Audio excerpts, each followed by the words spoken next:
Hello, this is Lewis Productions here, and today in this video I'm going to be showing you how to function or operate smart attack turn Sony Camera's 6600 camera. And this video is intended for any beginners or even experts really, if you want to know how to work this camera. So then, best way to first start off this video is how to turn it on and off. And pretty self-explanatory. It says off here, there's like a little indicator there to say that's off and that's on.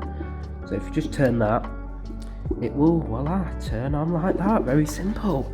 And of course, you want to turn it off, you just switch that there. And of course, and it's very easy to take a picture as well. All you need to do is just press that button.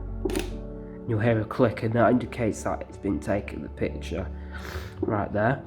And if you want to see that picture, then you will just click that little play, like that little it's like a YouTube logo. It's not the YouTube logo, but if you just press that, it will come up. Oh, sorry. Yeah, it will come up with the image right there. It will, and then you can see all your pictures right here with this like little wheel thingy. Yeah, it does turn, but I will get to that what that does later on in the video. Now if you want to come off that, then you'll just press this, and then if you want to, say for instance, delete a picture like the one I've just taught you, just press this little bin, go up, press delete, and there you go. That's how you do that.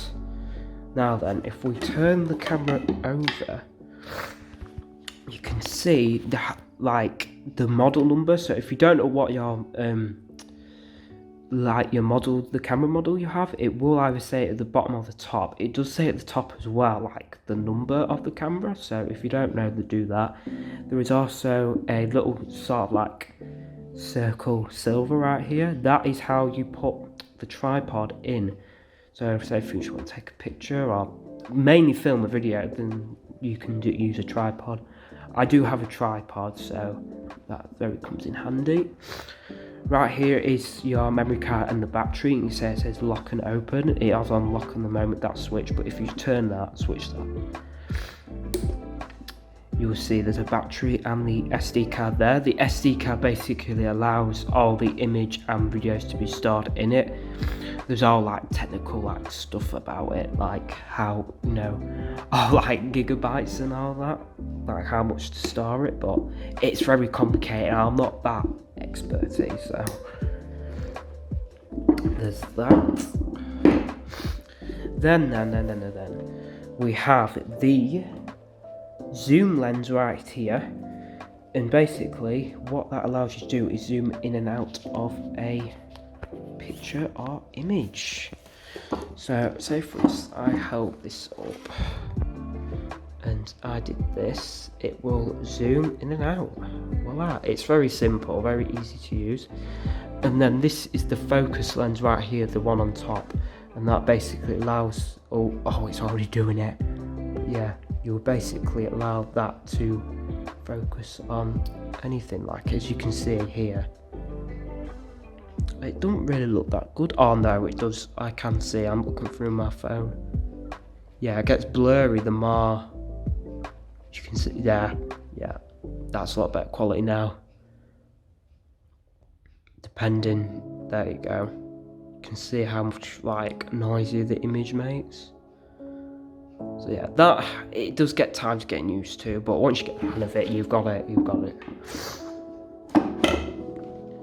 Then this thing here is the lens hood right here. This just basically protects like anything like dust, wind, just so it makes sure the lens don't get damaged, and the lens is basically how the camera takes any images or videos. You can get different lenses, like I've got two lenses that basically make the camera darker.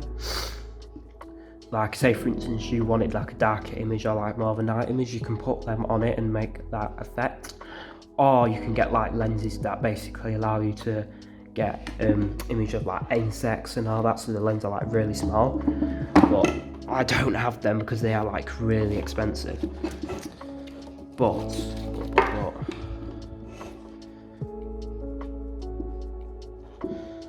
what's going on? There we go. Right then, so as I was saying before, this little wheel thing here basically controls this thing called the shutter speed, and the shutter speed basically how much of the shutter is like available. So say for instance I increase this, the shutters will be closed, so the more you increase it, the more shutters will be closed. As you can see, the image gets more darker, and if I go all the way up, it just goes like completely dark. But then if you went like all the way up, that the shutter will be like wide open. As you can see, the image is like bright as hell. So you want to like maintain it like, I don't know, like that's not too bad. It's a bit dark. It looks different on my phone compared to there. But like on here it doesn't look that bad, but on like the actual camera looks pitch black. Depends what you're going for really.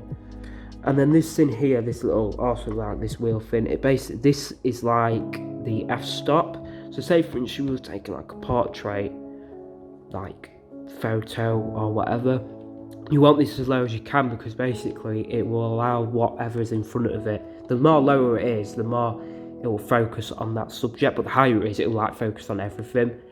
But you don't really need to worry about it, because I just always use the shutter speed, but you do kind of, because it's like the three fundamentals of photography. As you can see, it does also get darker, so you do have to like maintain that, and also the shutter speed. And then the last sort of like main thing here is, you can see it says ISO or ISO, depending where you're from. People pronounce it always so differently. Oh, that's very hard to focus on. Oh, there we go, that's it. It's on auto at the minute, but this basically literally how bright the image is. Like look, that's pitch black, and the more you go up it'll get brighter, as you can see. And now it's like bright as hell. Which somewhere wants to be like that. I'll put it 4,000. But they're like the three main things you want to be looking at for photography. But what I recommend mainly is that you use the shutter speed first, then use the f-stop to see like whatever you want to focus on, then use the ISO, because I think that's like it doesn't really like do the brightness that much. It's alright, but yeah. And then if there's all these other buttons right here at the top, you got C1 and C2 right here. C1 basically comes up with the white balance, and the white balance, basically what the white balance does is, if in more simple terms, it's like what sort of like filter you want, but it basically in technical terms it's more like gets rid of like all the like the white or the colour in the image. Like that one, it just gets rid of like all the colour and just stays blue. You see it gets like warmer, like look, and you can have it on auto if you want, if you don't really want to mess with that.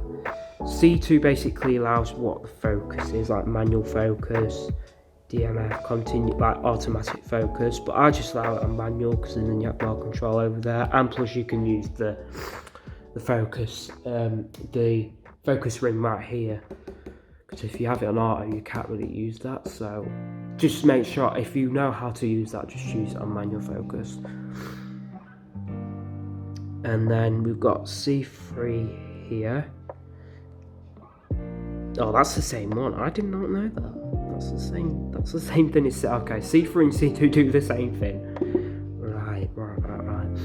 And then there's also all the different camera modes right here. But I'm only going to go through like these for all these other ones I like to do like video. I'm not, this isn't a video about how to record a video. It's more just like images. So this one right here, which says auto, this basically allows you to like, it's basically like a beginner's sort of mode, because it literally just picks the best settings for that image. Like as you can see, it will pick like the best like settings for the image, so and then you don't have to worry about like changing all the settings and all that. P, I believe it, oh no, oh yeah, P mode, basically if you use this and that, the f-stop and the shutter speed, it basically will sync in together. So basically the f-stop and the shutter speed will move at the same time, so then you have to worry about that. But you control the ISO separately, so you don't have to worry about that. And then the aperture mode setting, which a lot of people use, because you can just use like the f-stop right here. You don't have to worry about the shutter speed at all. So it's just like the FC, that's only moving. The shutter speed thing right there is not moving. So there, and you can, on all these modes, you can control the ISO except for auto mode, so that's to bear in mind. And then the opposite, the S mode, is the opposite of aperture mode, because this way you can't use the f-stop right here. See, it's just moving the shutter speed. So yeah, that's that. And then the mode I always use is just manual mode, so then you can just control it whatever you want. But I wouldn't recommend using that unless you're like more into photography. I think just start with auto mode and just work yourself up with all the letters, because that's what I did. And then you've got menu right here. This is basically all the settings for the camera